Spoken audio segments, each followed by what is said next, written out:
The Book of Genesis, Chapter 6. Then the people began to multiply on the earth, and daughters were born to them. The sons of God saw the beautiful women and took any they wanted as their wives. Then the Lord said, "My spirit will not put up with humans for such a long time, for they are only mortal flesh. In the future, their normal lifespan will be no more than 120 years. In those days, and for some time after, giant Nephilites lived on the earth. For whenever the sons of God had intercourse with women, they gave birth to children who became the heroes and famous warriors of ancient times.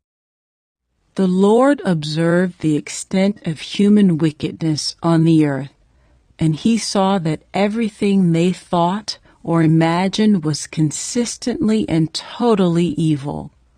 So the Lord was sorry he had ever made them and put them on the earth. It broke his heart. And the Lord said, "I will wipe this human race I have created from the face of the earth. Yes, and I will destroy every living thing, all the people, the large animals, the small animals that scurry along the ground, and even the birds of the sky. I am sorry I ever made them." But Noah found favor with the Lord. This is the account of Noah and his family. Noah was a righteous man, the only blameless person living on earth at the time, and he walked in close fellowship with God. Noah was the father of 3 sons, Shem, Ham, and Japheth. Now God saw that the earth had become corrupt and was filled with violence. God observed all this corruption in the world, for everyone on earth was corrupt. So God said to Noah, "I have decided to destroy all living creatures, for they have filled the earth with violence. Yes, I will wipe them all out along with the earth. Build a large boat from cypress wood and waterproof it with tar inside and out.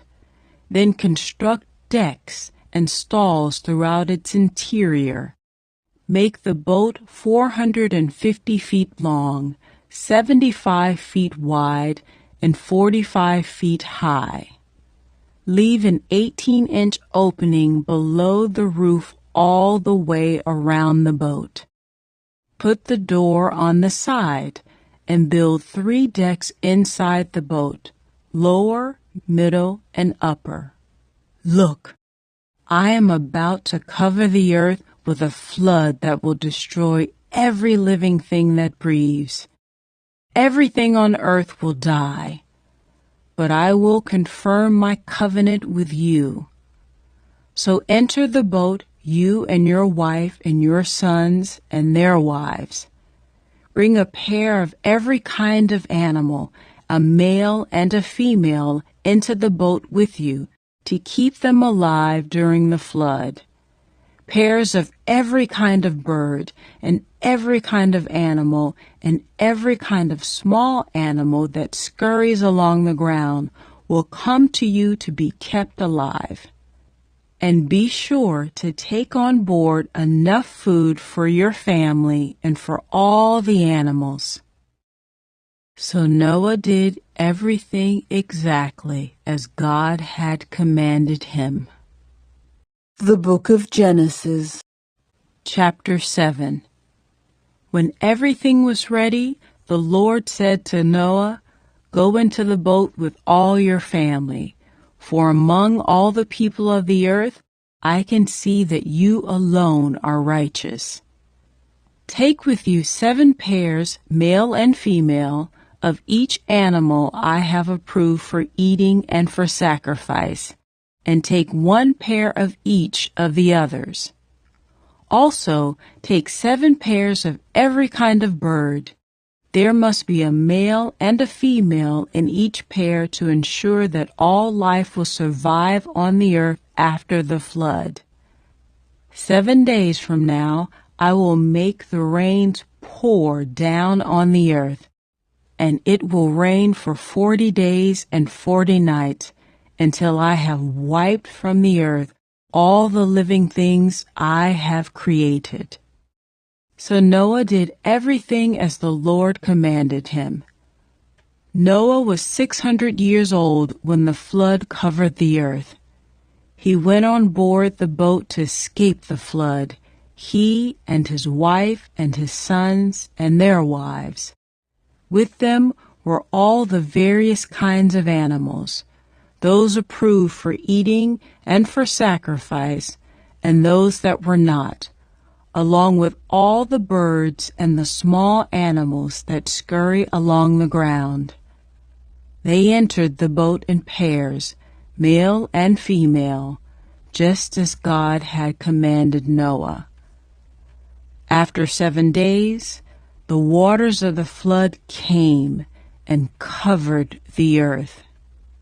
When Noah was 600 years old, on the 17th day of the 2nd month, all the underground waters erupted from the earth, and the rain fell in mighty torrents from the sky. The rain continued to fall for 40 days and 40 nights. That very day, Noah had gone into the boat with his wife and his sons, Shem, Ham, and Japheth, and their wives.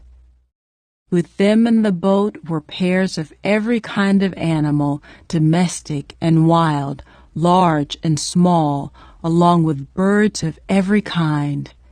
2 by 2 they came into the boat, representing every living thing that breathes.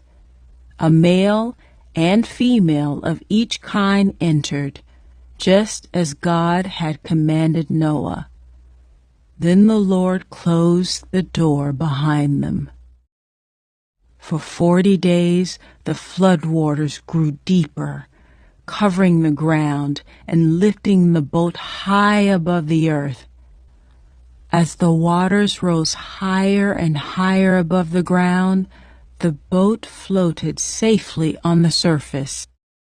Finally, the water covered even the highest mountains on the earth, rising more than 22 feet above the highest peaks.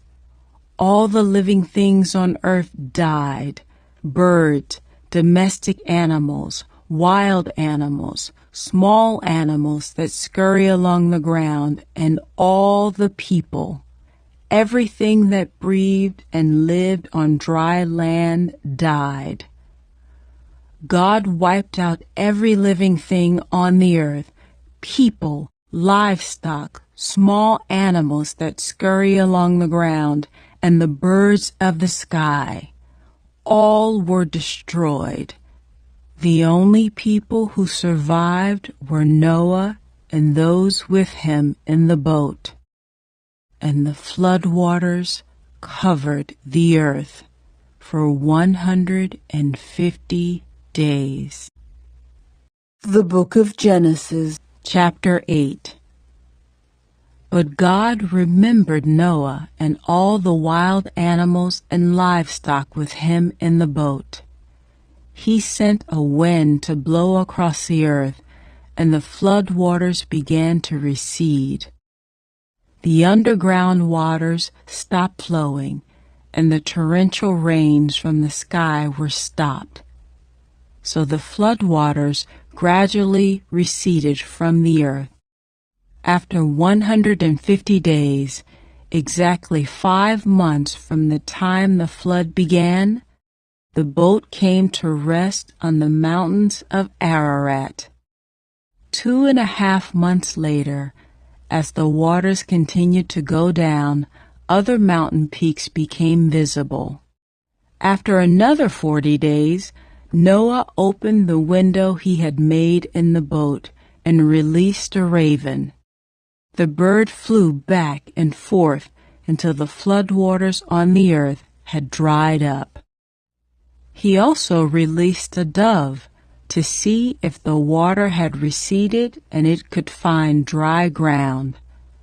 But the dove could find no place to land because the water still covered the ground.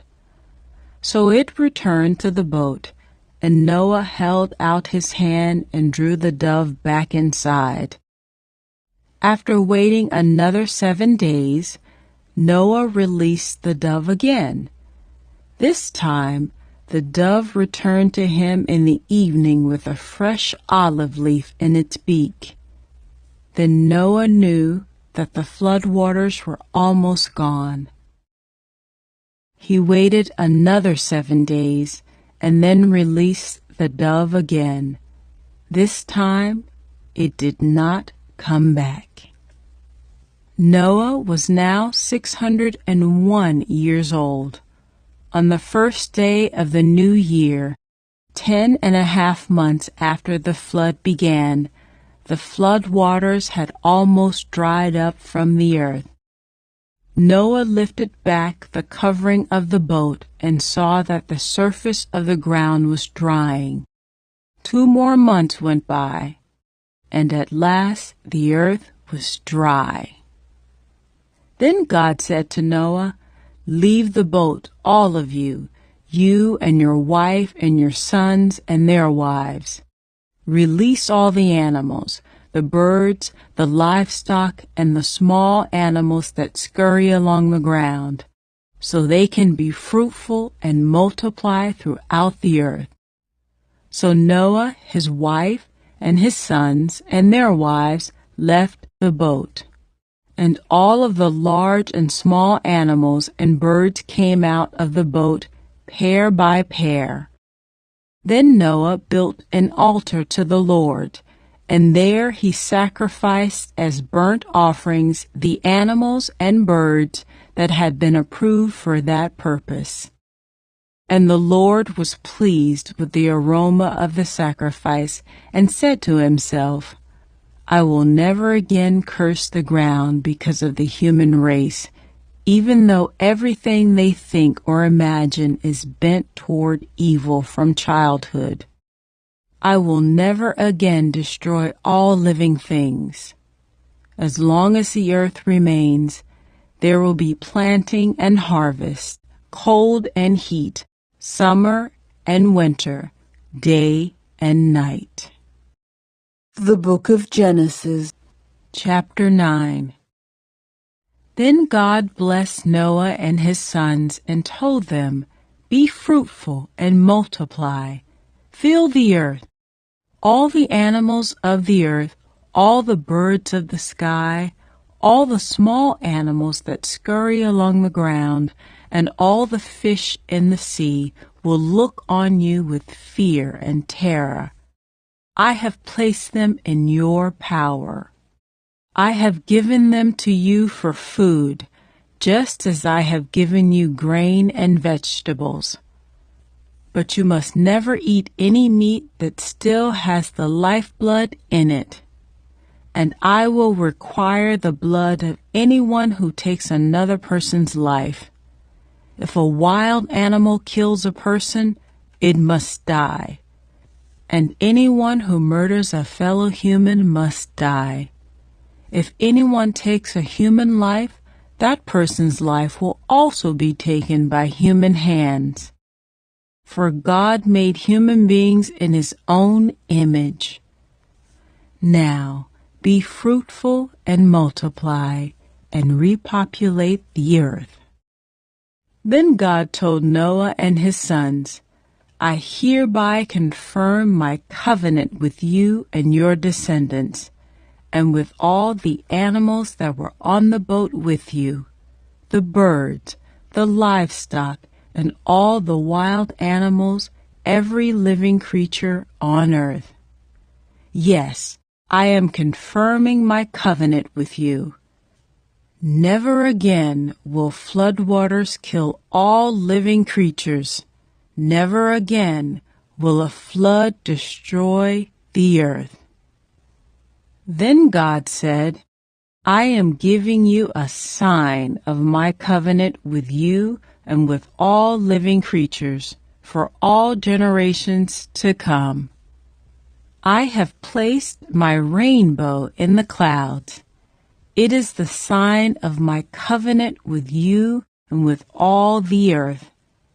When I send clouds over the earth, the rainbow will appear in the clouds, and I will remember my covenant with you and with all living creatures.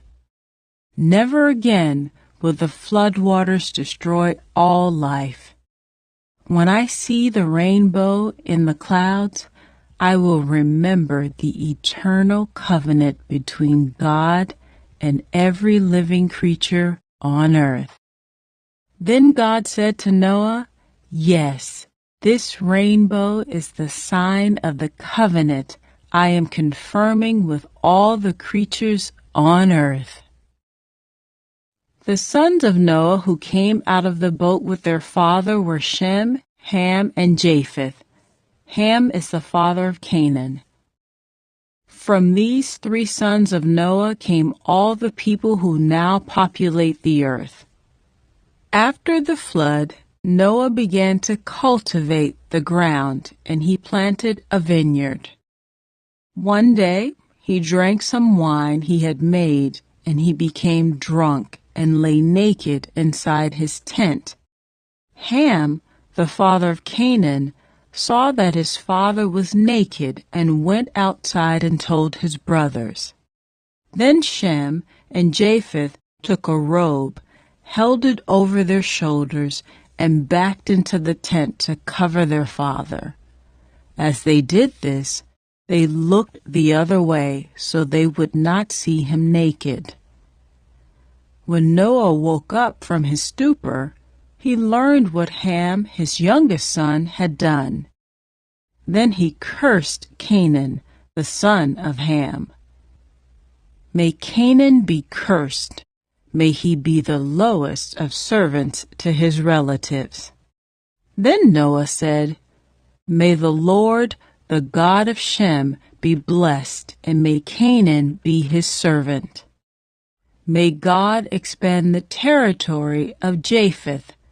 May Japheth share the prosperity of Shem, and may Canaan be his servant." Noah lived another 350 years after the great flood. He lived 950 years, and then he died. The Book of Genesis, Chapter 10. This is the account of the families of Shem, Ham, and Japheth, the three sons of Noah. Many children were born to them after the great flood. The descendants of Japheth were Gomer, Magog, Madai, Javan, Tubal, Meshach, and Tiras. The descendants of Gomer were Ashkenaz, Rippeth, and Togarmah. The descendants of Javan were Elisha, Tarshish, Kittim, and Rodanum. Their descendants became the seafaring peoples that spread out to various lands, each identified by its own language, clan, and national identity. The descendants of Ham were Cush, Mizraim, Put, and Canaan. The descendants of Cush were Seba, Havilah, Sabta, Raima, and Sabtaka. The descendants of Raima were Sheba and Dedan. Cush was also the ancestor of Nimrod, who was the first heroic warrior on earth. Since he was the greatest hunter in the world, his name became proverbial. People would say, "This man is like Nimrod, the greatest hunter in the world." He built his kingdom in the land of Babylonia, with the cities of Babylon, Erech, Arkhead, and Calneh. From there, he expanded his territory to Assyria, building the cities of Nineveh, Rehoboth-ir, Calah, and Rezin, the great city located between Nineveh and Calah. Mizraim was the ancestor of the Ludites, Anamites, Lehabites, Naphtuhites, Pathrusites, Caslahites, and Caphtorites, for whom the Philistines came.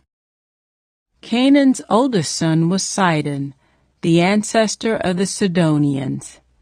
Canaan was also the ancestor of the Hittites, Jebusites, Amorites, Girgashites, Hivites, Arkites, Sinites, Arvadites, Zemarites, and Hamathites. The Canaanite clans eventually spread out, and the territory of Canaan extended from Sidon in the north to Gerar and Gaza in the south, and east as far as Sodom, Gomorrah, Admah, and Zeboiim, near Lasha. These were the descendants of Ham, identified by clan, language, territory, and national identity. Sons were also born to Shem, the older brother of Japheth. Shem was the ancestor of all the descendants of Eber. The descendants of Shem were Elam, Asher, Arphaxad, Lud, and Aram. The descendants of Aram were Uz, Hul, Gether, and Mash. Arphaxad was the father of Shelah, and Shelah was the father of Eber. Eber had 2 sons. The first was named Peleg, which means division, for during his lifetime the people of the world were divided into different language groups. His brother's name was Joktan. Joktan was the ancestor of Almodad, Sheleph, Hazarmaveth, Jerah, Hadoram, Uzal, Diklah, Obal, Abimael, Sheba, Ophir, Havilah, and Jobab. All these were the descendants of Joktan. The territory they occupied extended from Mesha all the way to Sephir in the eastern mountains. These were the descendants of Shem, identified by clan, language, territory, and national identity. These are the clans that descended from Noah's sons, arranged by nation according to their lines of descent. All the nations of the earth descended from these clans after the great flood.